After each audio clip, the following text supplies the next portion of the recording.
আগে ছিল লুটের রাজত্ব। মোদিজি প্রধানমন্ত্রী হওয়ার পর রাজনীতির এই সংজ্ঞা পরিবর্তন করে দিয়েছেন। শনিবার ধনপুরে আয়োজিত নির্বাচনী জনসভায় বক্তব্য রাখতে গিয়ে বিরোধীদের তীব্র সমালোচনা করে এই কথা বলেন মুখ্যমন্ত্রী প্রফেসর ডাক্তার মানিক সাহা। পশ্চিম ত্রিপুরা লোকসভা আসনে প্রার্থী বিপ্লব কুমার দেবের সমর্থনে শনিবার পদযাত্রা থেকে শুরু করে একাধিক নির্বাচনী প্রচার কর্মসূচিতে অংশগ্রহণ করেন রাজ্যের মুখ্যমন্ত্রী প্রফেসর ডক্টর মানিক সাহা। এদিন তিনি ধনপুরে এক নির্বাচনী জনসভায় উপস্থিত হয়ে বিরোধী জোটের তীব্র সমালোচনা করে বক্তব্য রাখেন।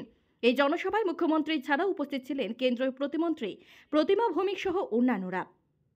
কেন্দ্র প্রতিমন্ত্রীর সভায় আলোচনা করতে গিয়ে রাজ্যের অভূতপূর্ব রেল যোগাযোগের জন্য প্রধানমন্ত্রী মোদিজির প্রশংসা করেন এবং রাজ্যের উন্নয়ন অব্যাহত রাখতে হলে মোদিজির হাত শক্ত করার জন্য বিজেপি প্রার্থীদের বিপুল ভোটে জয়যুক্ত করার আহ্বান রাখেন তিনি। অন্যদিকে নির্বাচনের জনসভায় প্রধান বক্তা তথা রাজ্যের মুখ্যমন্ত্রী আলোচনা করতে গিয়ে বলেন, মোদিজির এক ভারত শ্রেষ্ঠ ভারত পরিকল্পনার মাধ্যমে উত্তর পূর্বাঞ্চলের রাজ্যগুলির চেহারা পাল্টে দিয়েছেন।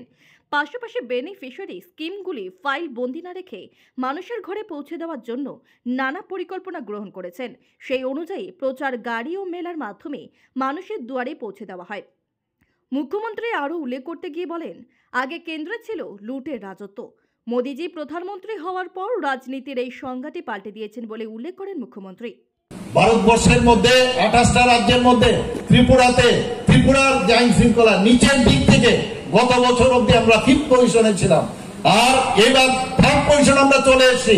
ওরা বলছে ত্রিপুরাতে এখানে আইন শৃঙ্খলা নেই। আমার অত্যন্ত গর্ববোধ হয় যখন আমি বলি যে এখানে উপনির্বাচন কিছুদিন আগে আমরা সেপ্টেম্বর মাসে আমরা এখানে করে এসেছি। আমরা জানি যে এখানে বক্সনগরে আমরা কি ধরনের ঘটনা আমরা আগে দেখতাম। কোন রকম কোন ঘটনা ছাড়া এই বক্সনগরে আমরা 30,000-এর উপরে ভোটে আমরা জিতেছি। শুধু জিতেনি, তাদের জামানত জব্দ করে দিয়েছি। যেখানে আমাদের এই ধনপুরসিতে 3,500 ভোটে আমরা গত ইলেকশন আমরা জিতেছিলাম, তারপর সেখান থেকে আমরা 18,000 ভোটে জিতেছি। সেটা একমাত্র সম্ভব হয়েছে মোদিজির উপর মানুষের আস্থা এসছে, বুঝেছে যে এই মোদিজির উপর যদি আমরা আস্থা রাখি তবেই দেশকে সামনের দিকে এগিয়ে নিয়ে যেতে পারবো।